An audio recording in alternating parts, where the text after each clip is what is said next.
Од 1 септември се воведува флексибилно работно време на сите вработени во државната управа, а во одредени институции двосменско работно време, соопшти министерот за администрација и информатичко општество Дамјан Манчевски.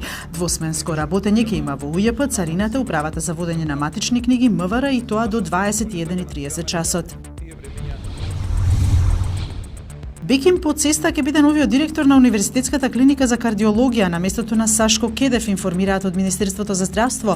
Промени ќе има и на уште неколку други клиники. Директор на клиниката за нефрологија ќе биде Ирена Бушлетич, на клиниката за токсикологија директор ќе биде Нико Беќаровски, а клиниката за очни болести ќе раководи Беким Татеши.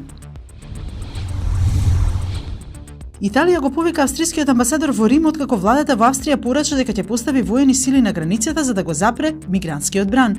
4 оклопни возила веќе се испратени во регионот околу Тирол, а околу 750 војници се подготвени во секој момент да бидат повикани доколку има потреба. Според министерот за одбрана на Австрија, војската ќе биде неопходна ако на премините помеѓу Италија и Австрија кај Алпите не биде запрен бранот.